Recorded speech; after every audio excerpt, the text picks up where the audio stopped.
To me, creating community is very thoughtful. It takes a lot of care. It doesn't come naturally for a lot of people, and it's not really where you think community should live, right? Welcome to the Social Dialogue Podcast. We're a mother-daughter team, both working in the world of social media management. Join us as we share our different perspectives on life today, including trends, fashion, friendships, and career, and how social media impacts it all. Together, we bring two perspectives to one conversation. I'm Shane. And I'm Jenna. And we're excited to bring you this new episode of the Social Dialogue Podcast. Hi, Nana. Hi, Mommy. I am so excited because today we are welcoming one of my very good friends and my big sister from my sorority, who's already giggling. So everyone at the Social Dialogue Podcast, please give a warm welcome, drumroll please, to Rabbi Melissa Stollman. Melissa is a Reform rabbi and Jewish educator with a fundraising, marketing, networking, and event planning background. You don't get that every day. You don't hear that every day about someone who has all of these things. So welcome, Melly. Hello, I'm very excited to be here. Thank you for great. having me. I'm going to try and refrain from calling you by your nickname, but we may have some trouble. So anyway, we're really glad that you're here. And it's so fun because we all work in social. We're all kind of like managing companies and people and their voices and their brands. So we're going to get Not into me. it. Well, you're managing your internship. You manage their brand. Yes, you do. And eventually you may be doing that for someone else. We don't know. So before we get into it, we always like to talk about what's going on in the parent Facebook groups. And I know Melissa's not there yet because her kids are in middle school and high school. But by the time those kids go to college, the Facebook groups are going to be off the chart crazy. But we had one that came up yesterday that before we get into our actual interview, we thought we would talk about it. It is not going on. I just wanted to give a disclaimer. It is not going on at either school that my children go to. This is someone else's kids' school. And they have just finished fraternity rush. As always happens, there are some boys that unfortunately did not get a bid to a house. And so they are now what used to be called GDIs. I don't know if they still call them that. Yeah. Jenna, do you know that term? No. Okay. I'm not sure if I should say it publicly, but it's goddamn independent. And they would just not be in a fraternity, which is fine. We call them Jeeds. So it probably stems from that. So anyway, boys are upset. Obviously, it's a very stressful time. It is very upsetting when things don't go your way with something.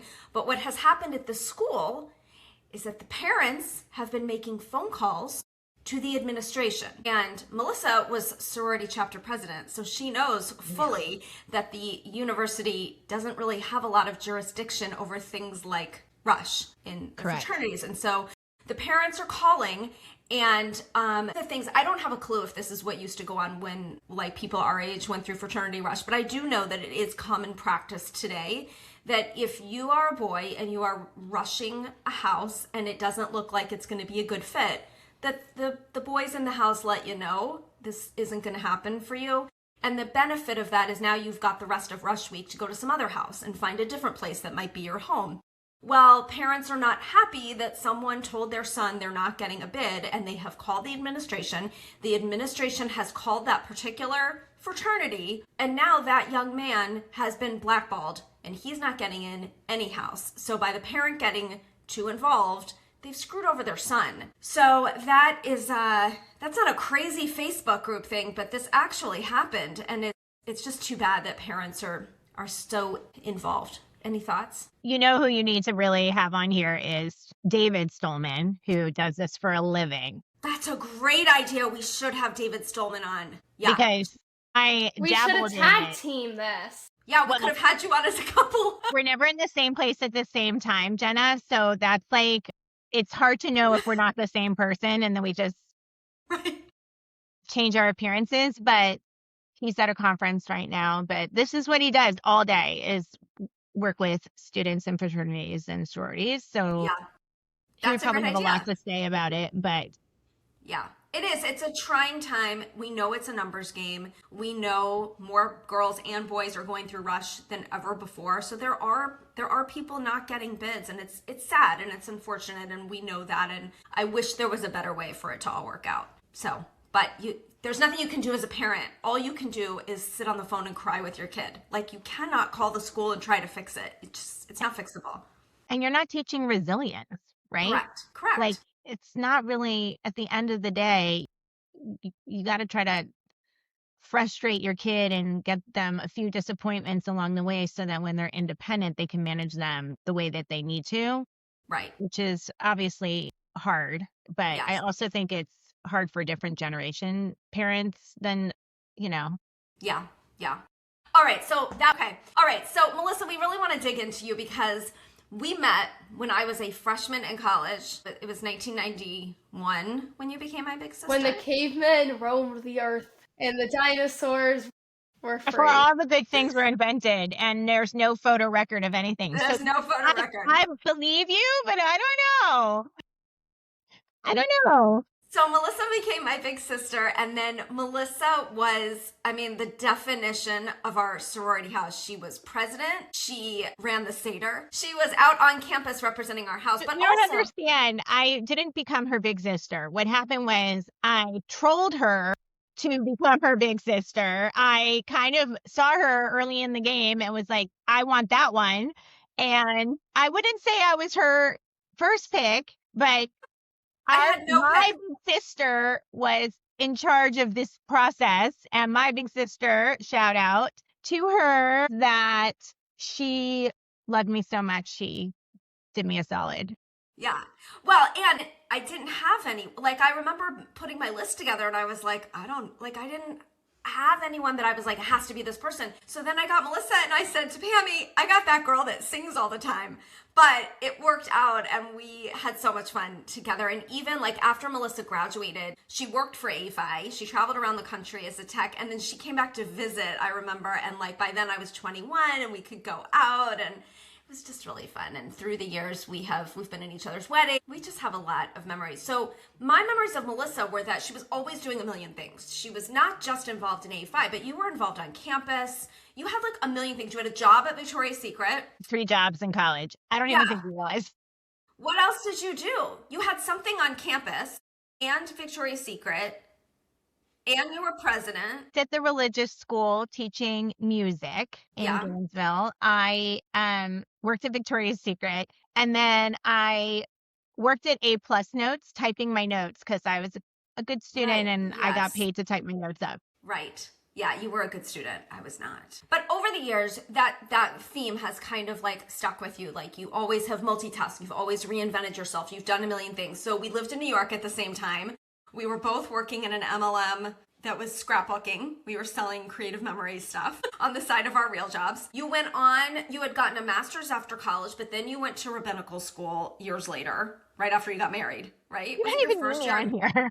Weren't you gone your whole first year of marriage? Yes. Yeah. Not my first, my second year. Second year. And then they had 3 children. My funniest memory of Melissa being pregnant with the twins, which was her second pregnancy, was she got on a New York City bus and the bus driver said to her, "Lady, I don't want to be on the news." It's really funny. So anyway, my point in all of this stuff is you're always doing a million bazillion things and you're always reinventing yourself. So tell us a little bit about what you're doing now in your current career. Okay. So I still have very disparate pieces, I like to say, but they all sort of go towards the same theme, which is, and I would say it's not like I'm totally reinventing myself, but I'm continuing to evolve and pursue the things that really make me happy. And finally, I reached a time in my life where I could go for all of it and not necessarily work one place for one person or one company or one synagogue. So I would say my, quote, day job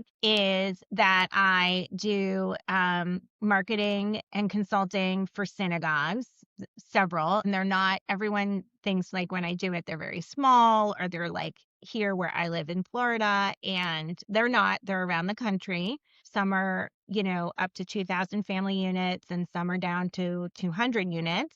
They're not down to, but they're that small. And I do anything from sort of visioning how their messaging should go out, looking through rabbi eyes and educator eyes, and then social media and newsletters and graphics. And I have a whole team of people who support me and help to do this because I'm not a graphic designer and I'm a rabbi and like, but I can kind of see the bigger picture and sort of piece it all together. So that's one piece. Then I would say my other piece, which is like sort of the same kind of in the same world, that Jewish piece, is being a rabbi, an independent rabbi, like a concierge rabbi, someone who's available to families when they want to create meaningful Jewish rituals. So if it's doing bar and bat mitzvahs and b'nai mitzvah and memorial services and baby namings and weddings, so I get to do a lot of those things and be with families during their most vulnerable moments. And I really love that work. I really love, especially because my kids are around the same age, like seeing these kids that I've seen since they're like 3 or 4 years old and standing next to them when they're taller than me at age 13. It's like it's the best. It's the best. It's the best. I know every parent, I'm like, I'm so happy to be here. And they probably think, oh God, she must say that to everyone. But I really am like so deeply dwelling and like gushing inside for them. And then through some of my social media stuff, like when I did work full time, I kind of had these side gigs where I would like help places. I was like, you do what you do in front of everyone. Like, let me be your megaphone behind the scenes. Let me be in the mom groups and tell everyone how great you are. Let me help you with your website. Let me take your pictures. And this is before everything was like on the phone. And I started with a yoga studio that does Pilates and bar. And then I started working out there because, I got a membership. And then I kind of set a goal for myself that I could teach there. And they're like, okay, we'll train you to teach. God bless April and Maxine. We'll train you to teach. And we will have you keep coming and you keep practicing and you keep practicing. And eventually a teacher needed a sub and I was available and I was probably a little lower on the list, but I got the gig. And since then I teach like 3 to 4 times a week, depending on people's schedules. But my typical schedule is 3 times a week. It is very hard because it's very hard to do it I'm not saying my age, but it's getting harder. So I have to go a lot to ensure I'm strong enough to teach my own classes. You're kicking it. You don't look a day over 30. Don't worry. I love you. Love you too. Because my own child's like, I see all these things happening on your face right now. Which child? We'll let him have it. It's the girl one. You knew it would be the girl one, right? It's not the boy one. It's the girl one. Are you teaching mat Pilates only, or do you teach on the Reformer? I only teach mat. I only teach mat. Okay. Jenna has gotten me hooked on Reformer classes. I only go once a week because I'm still a Peloton junkie and it's a lot to manage. No, it's so fun. But I go once a week and I do the Reformer. But she's like, she's at a higher level than I am, so she can do the. I'm going later today. Yeah. Wow. Yeah. She goes like 5 days a week. She loves it. Yeah, love it. So kind of like keeping on track with like everything you've done. Talk about like the importance of like building community at each age that you work with, but also each stage that you've been in. How have you been able to like create that community wherever you go? It's a good question because to me, creating community is very thoughtful. It takes a lot of care. It doesn't come naturally for a lot of people. And it's not really where you think community should live, right? Like every synagogue would say we're in the business of creating community because they are, right? That's what they're supposed to do. So I'm going to have a program, I'm going to have a service, you're going to come and you'll be part of the community. But because we know that's not really like how everybody operates in the world, it's harder to say or to think about like, do I want to care for the community that's my group of women who show up to my classes? Because that is a community, right? Like we know each other really well. We show up every week for each other. If someone's not there, we say, are you okay? That's community. And people don't think about it, but it is, So when I do these like independent life cycles, for example, less so with wedding couples, but more with the kids, I'm trying to not just have family A, family B, family C have a bar bat mitzvah, but to say, hey, could we all be together and learn some Jewish stuff together? Could we all, celebrate in some way? Can we all bake challah? Can we all bake hamantat? Well, because they're kids, we love baking and we love cooking and we made latkes and they were super thrilled, right? Can we do fun things together that don't feel like school? Because you probably had to go to religious school at once upon your life. And that's ways to create community. If you don't think about it and you don't make it intentional, it doesn't happen. And the same thing happens online, right? I'm sure you both know that better than me. You have to work at it to create it. You have to ask questions, get people to participate, engage them. And it doesn't always happen naturally. We talk about that a lot in social. It's not just pushing out your message. It's not just use my coupon, buy my service, come to my restaurant. It's got to be, asking questions, engaging with other people. And one of the things, you probably do this too, one of the things I do for the clients is I'm not just engaging on their posts. I'm going out to other companies that are, in that neighborhood, or people who are their customers, and commenting on their posts. You've got to let them know, I'm listening. I care about you too. And you're right. That is how you work hard to build community. It's important.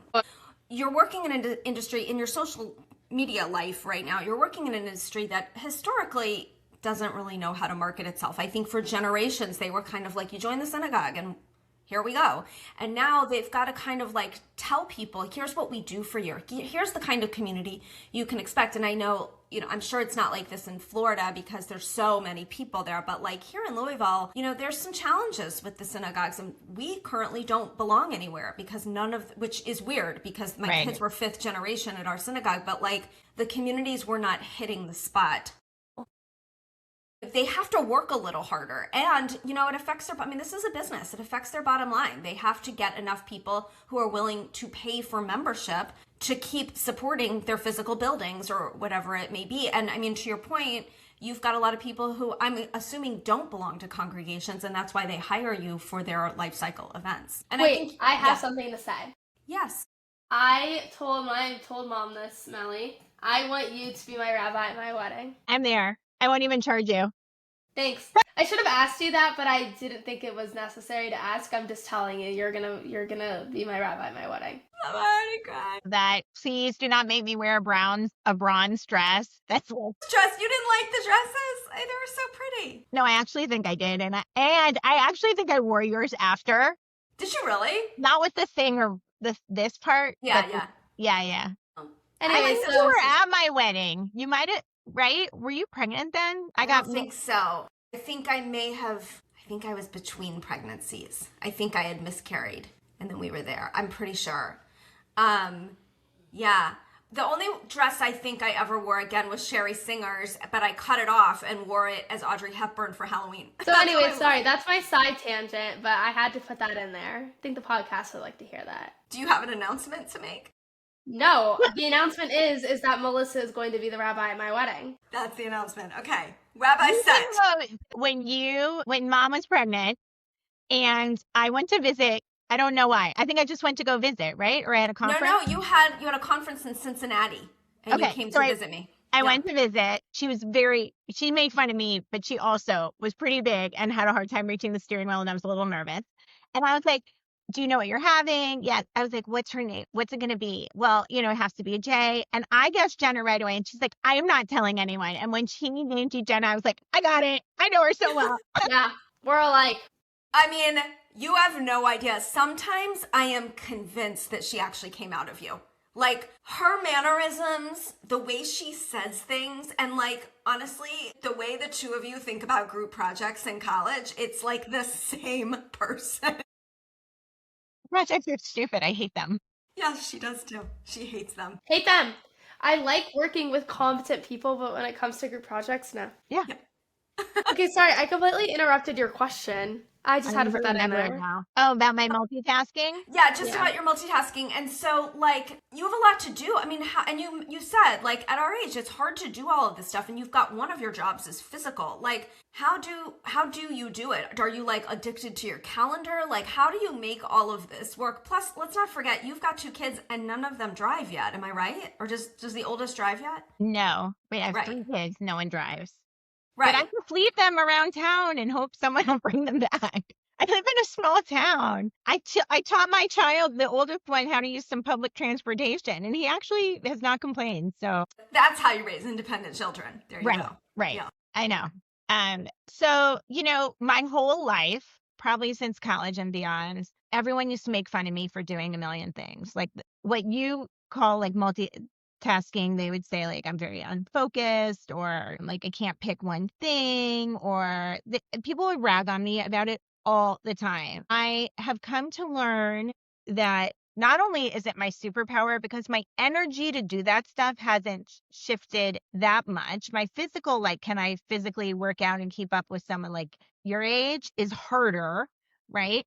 But I think you can. Let's go toe to toe. I mean, I do have a lot of teens in my classes and they struggle, but it's fine. They're just not used to it. What happened is, I think as I have become older and I could read more things on the internet and watch more videos, I think I might not be like super neurotypical, and that what comes sort of naturally to me to want to do all those kinds of things and keep myself sort of moving is not, maybe isn't the norm, but for me, it's the only way I've ever lived. Like, since I was really young, I mean, as soon as I was able to have a job, I have 2 jobs, right? I always said to myself, I want to learn X, and then I made myself go learn it.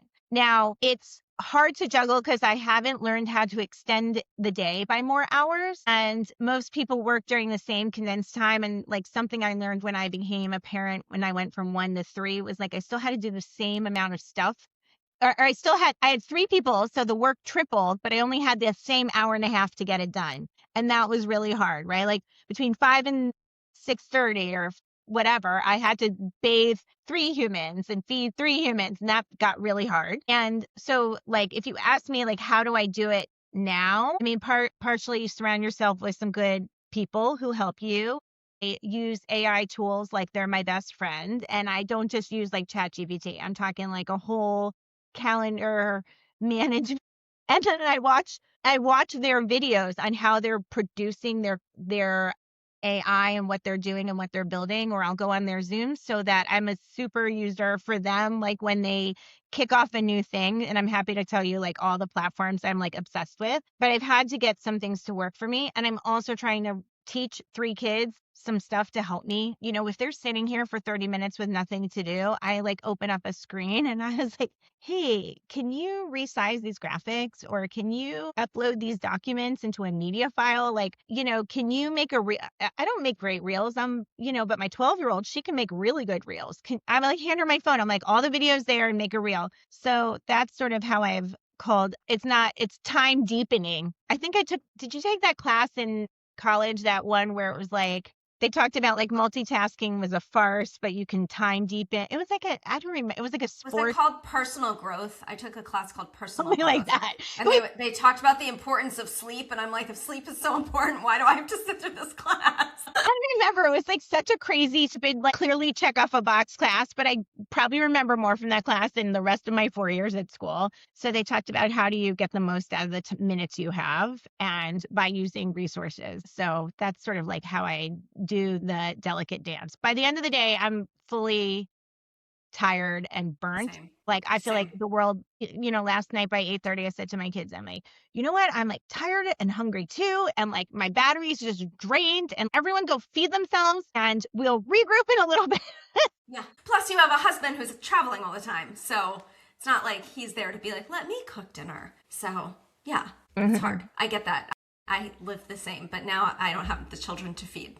They're off. So. Unfortunately, he's usually the one who wakes up in the morning now, and God bless, that older kid had to be in Boca at 7 in the morning, and he woke me up at 5:45, and he's like, I just want to make sure you're awake. I'm awake. Like, I'm the same. Like, I am jumping in and out of projects all day long. So by the time dinner comes, I'm done. I'm just fully cooked. I cannot think straight. My executive assistant and I, we go back and forth where I'm like, we need to make sure this gets done. And she's like, that's a morning brain project. I'll talk to you tomorrow. So like, there's some things that just can't get done anymore after like 5 o'clock, and it's earlier and earlier during the day.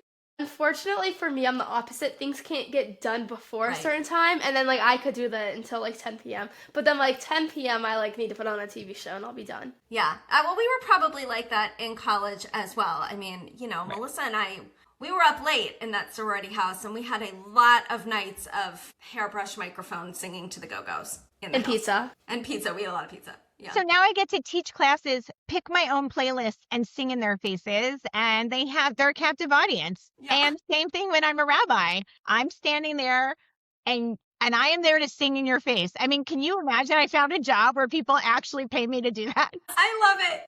It's so perfect. All right. So first of all, wait, you mentioned what are some of the apps that you're obsessed with? Because now I want to know. One is, but you got to share my referral code in the show notes. Send it to me and I will. One is, Okay. I don't know if you know what it is. It's like but I was drowning in, when you remember when they were younger and they come home with like papers and you had to take pictures of flyers and like put it in your calendar. And then I'm on like 10 apps for my kids because I have so many of them kids and so many things are involved in. And this app, I pretty much just text it and it puts everything in my calendar and then it reminds me in advance and it puts it in different calendars. I can tell it which calendar to put it in. So for $20 a month is by far the best investment. It doesn't mean I don't need then I have virtual assistants through Inbox Done. They're real people. They're really smart. I'm going to host a webinar to try to get my colleagues to learn what it is because I think like all my friends need something. So I have two people who sort of are my brain with me, but I noticed they were also spending a lot of time putting stupid stuff in my calendar. And I was like, I bought us a service. So that's one. Oh, hi. That's awesome. The other thing is one of my assistants, I was thinking I need a project management system. And with all my clients, my really larger synagogues, they have them, but they're either like too complicated or I don't know. I didn't love the interfaces. So I was like, I kind of need the, Kia or Hyundai version of this, not the like, Right. Yeah. Like not the most expensive version. So she put me on Hive and I am obsessed with Hive. I think it's by far one of the easier platforms. And I'm telling you, I've used all of them through somebody else. The people who work with me might not say it's the easiest, but to me, it is very intuitive and it integrates my email and it has an AI in it that writes my emails back now. Nice. But to me, it's like, imagine if you had a poster board and you had like Post-its up with each task. And then, you could assign them to people and cross it off. That's kind of what it looks like, but it's not like overpowering, like 10, 20 colors and too much stuff that confuses my brain. It's very like basic columns or, so those are like my really big ones right now. Okay. So send me that stuff and we'll put it in the show notes for sure. Because I think I'm always hustling, girl. Yes, you are. Always hustling. Always.